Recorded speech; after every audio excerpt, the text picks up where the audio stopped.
Welcome back to the Toffee Blues, your source for all things Everton. I am Connor Williams and we're back once again with another 24/7 news report. We start this news report as always with our headline news. And our headline news, I'm afraid, is Merseyside police have confirmed they are investigating reports of a threatening banner that was left near the home of Rafa Benitez. The banner was left outside the wrong address. CCTV and witness enquiries have been carried out on the area. That's by the Liverpool Echo. I think if you've had a look through Twitter today, you'll see the banner in question and what it says on it. It was threatening towards him and his family, and it was left outside or near around about their family home. Just a quick one on this. I am one of the people who didn't want him, but this is absolutely inexcusable. If whoever has left this banner it's immoral and it's inexcusable. Before he's Rafa Benitez, before he's the Liverpool manager, before he's potentially our new manager, before he's everything in his career, he is a human being and a father and a husband and part of somebody's family.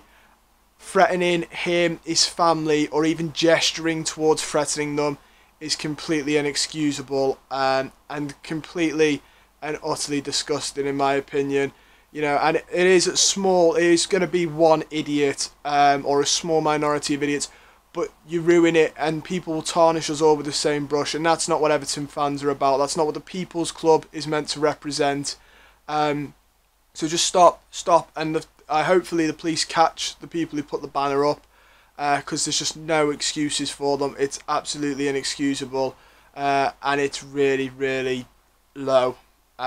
It's really low, and that's all I'm going to say about it.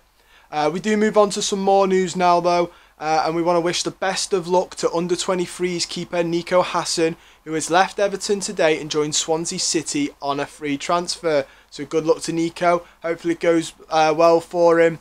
He's not the first under-23s player to leave the club. We hope all of them do well. Obviously isn't quite cutting the mustard for our level, but he could have a very, very good career at Swansea and wherever else his career might take him. You know, in 4 years' time, he might be back in the Premier League. You just never know what happens in football, and that's the beauty of it.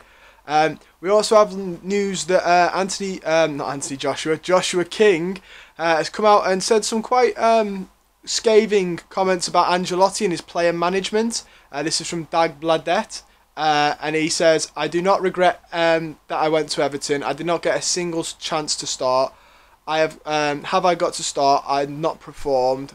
I would have understood it, but I was told that I would get to play, but that was not delivered. He continues to tell them, do not trust coaches who promise you things and say you will get the chance that you will start. He lied to me, and there are not many honest people who work in football. I had no relationship with Carlo Ancelotti. Yeah, it was a bit weird. I remember a couple of Everton fans, especially towards the end of the season, myself included, that thought we might see a bit more of Josh King. DCL looked like he'd ran himself into the ground a little bit, and just because of the work ethic the lad has. He looked tired, he'd played most of our games, so it was understandable, and we just looked like we needed to give him a rest. And we didn't play Josh King. From the starts he had, I know he should have scored against West Ham. I don't know why that wasn't picked up, but he should have scored. So from the appearances he made, not starts, he looked okay. He looked like he would do a job. Don't get me wrong, I don't think he was ever going to be a long-term. But the way the club did this on, a short-term 6-month contract, I thought was very astute by the club, business-wise. And it's a shame we didn't get to see more of him, in all honesty. It'd have been nice to see a little bit more of him, and DCL could have certainly done with the break. But it turns out as well, he's coming out and saying that Mr. Ancelotti isn't the nice guy that we all thought he was. I think Everton fans know that quite well for sure, don't they? We also have some news that AC Milan have made it known to George Mendes that they are interested in James Rodriguez. Negotiations with Everton will start this week. That's come from Peep Sierra on Twitter. I said this the other day to you guys. I said that I expect him to go. Everyone expects him to go, don't they, to be honest? And I think he will go. It's a shame because he's a great quality player, and unfortunately a lot of us, he will have played for Everton in a period where a lot of us will never have seen him in an Everton shirt in the flesh, just because of the pandemic, and unless you were one of the lucky ones who in the autumn when Liverpool was the only city that were allowed fans. You went then, or if you're one of the lucky ones to get one of the ballots. I know Wolves was one of the games, which is very slim chance as well. But unless you were one of those lucky ones, and he didn't even play in the game against Wolves, I don't think. You'll have never seen him play for Everton. I can't remember distinctly if he played in those December games either. So that is a massive shame. It truly is, because he's a very good player on his day, and when he's at his best, he's a world talent. But it was expected, and he was always struggling with fitness. I'm trying to think of the positives of him leaving. I think we'll make some money on him as well, which is another positive. But overall, I do think it's a bit of a shame that we're going to see the end of James Rodriguez at Everton. I mean, if there's one shining light, I guess it's that he's going to AC Milan and not Real Madrid, because that would hurt a bit if he joined Ancelotti at Madrid. But yeah, wish him all the best. Hopefully the club can sell him, get that Núñez and someone else creative. We lose Sigurdsson and we can push on next season. I think if we're going to get rid of our creative midfielders, we need to buy a couple more. But yeah, you never know. You never know what brands, probably Benitez, Mashira, you don't know what they've got cooking transfers-wise, which is scary and exciting. We also have some more transfer news. This is our last bit of news for today.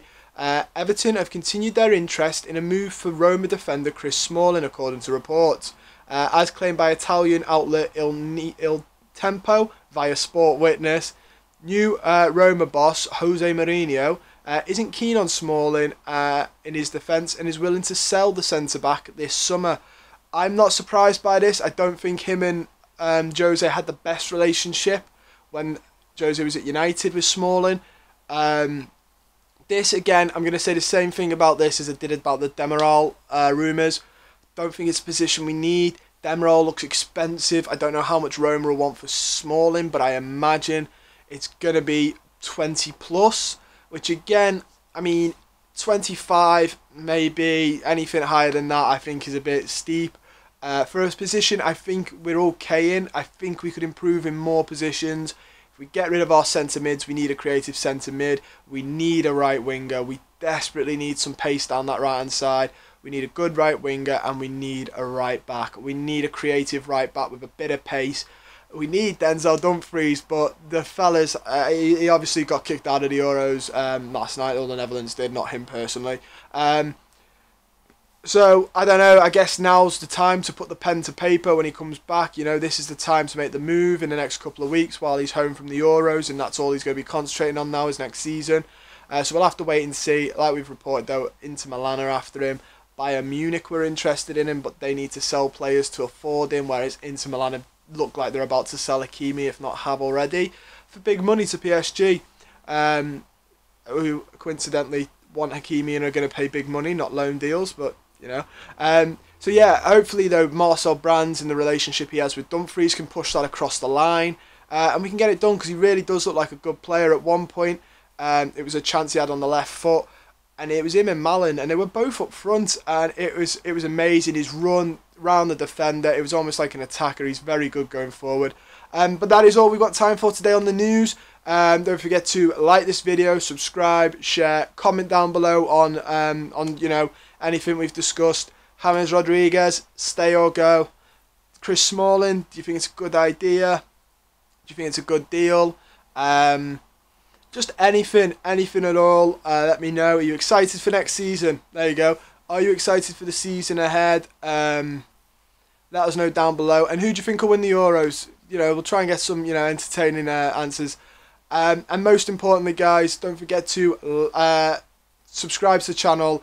Follow myself and the Toffee Blues on Twitter if you want, especially the Toffee Blues. Polls out all the time. Great for news. And most importantly, take care. Enjoy yourselves. See you later.